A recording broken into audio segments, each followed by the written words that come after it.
write an equation in a slope-intercept form.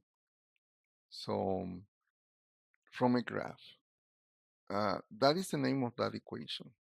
It's called the slope-intercept form. So to write it, we need to find the slope and the y-intercept. So out of this line, uh, first, I'm going to start by finding the y-intercept. So the y-intercept is the letter B, is this one. So the y-intercept is where this line is going to be intersecting the y-axis. And that happens at +1.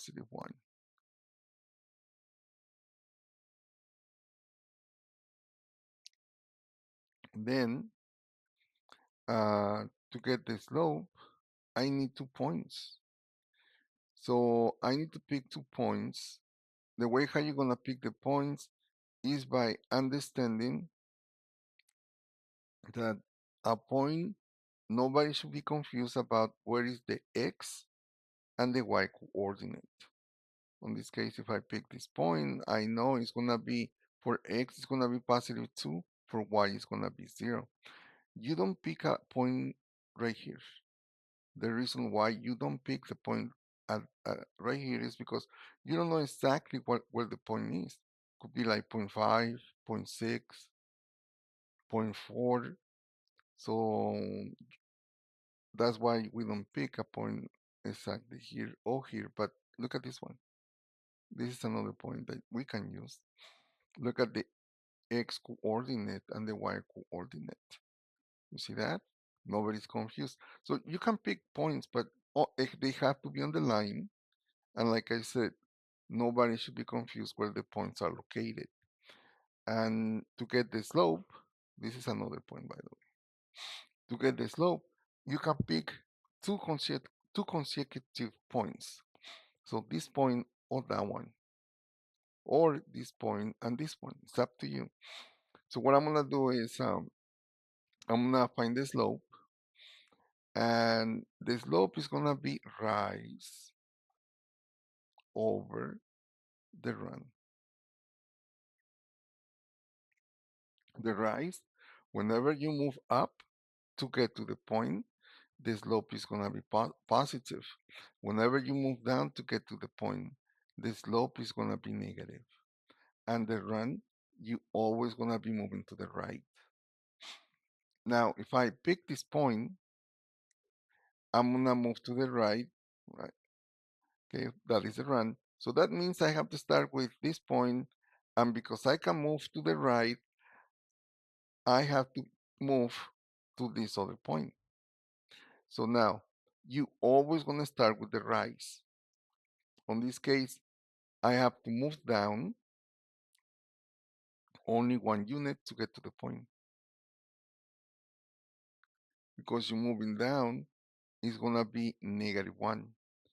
So I'm gonna write the slope. The rise is gonna be -1. And then the run, you have to count how many units you move to the right. So on this case, count the units, 1, 2 units. This number 2 is gonna be the run.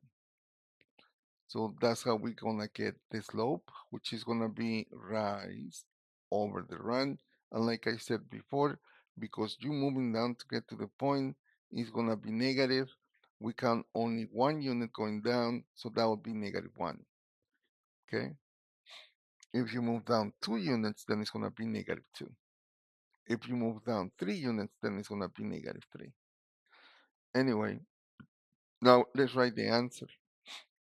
So the answer should be y equals, the slope is going to be only this number, which is going to be -1/2 times x, and then it says plus b. B, it happens to be positive, so we're going to write +1. If this line would actually have intersected the y-intercept at this point, then it's going to be negative. Okay, so then it would be -1. But for this one, it's gonna be plus one. So I'm gonna write plus one. Remember, this could be positive or negative. It depends where you're gonna where the line is gonna be intersecting the y-axis. Well, let's do another one. Okay. For this one, the y-intercept, one more time, it happens to be one more time at positive one. So I'm gonna write b equals to 1. And now I'm gonna get the slope. To get the slope, you need 2 points. So the other point that I can use is gonna be this one. Okay, nobody should be confused, right? That will be the x and the y coordinate, and that's the point. So for all the other ones, I couldn't use them because we didn't know exactly what would be either, on this case, the y coordinate. You see that one? We are actually are not able to tell until we get up to this level. So that's how you're gonna pick the point. The point must be on this line. And now to get the slope, one more time, we're gonna be moving either up or down. You always gonna start with the right. On this case, we're moving down. Let's count the units. That would be 1, 2, 3 units. Because you're moving down, this number 3 is gonna be negative. That'll be the rise. Okay, you always start with the rise. And now we need to get to the point. So that's when you move to the right, count the units, 1, 2, 3, 4 units.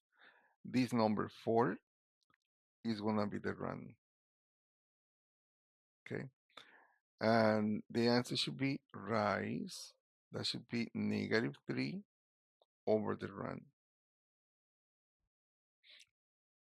Now that you have the y-intercept and you have the slope, we're gonna do the substitution into that equation.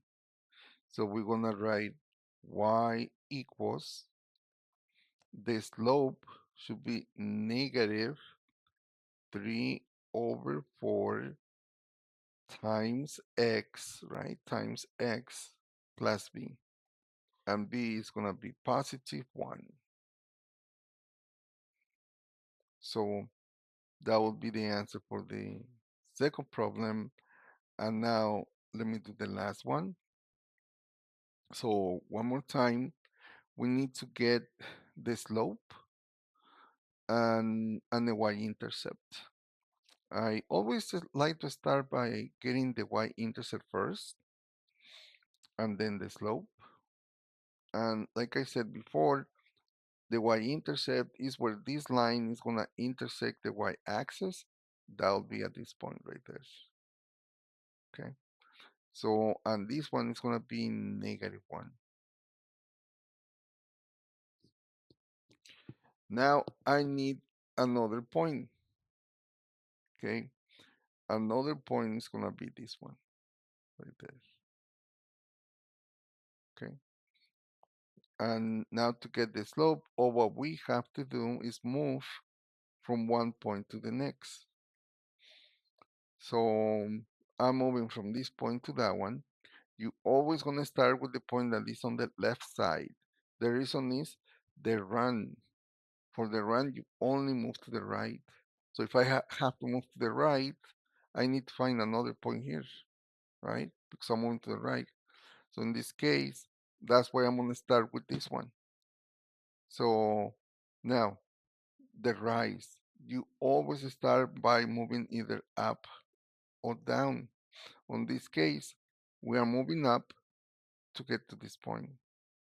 So count the units, 1, 2, 3 units. So this number 3 is gonna be the rise. And now I need to get to the point, count the units, 1, 2 units. This number 2 is gonna be the run. So the slope rise over the run That would be 3 divided by 2. Now you have the y-intercept and you have the slope. So what we're gonna do now is we need to write or do the substitution into this equation. So the answer should be y equals, the slope is gonna be 3 over 2 times x, and the y-intercept is -1. On this case, it's negative. And the y-intercept should be either positive or negative, not both, okay? It's gonna be -1. So that's how we finished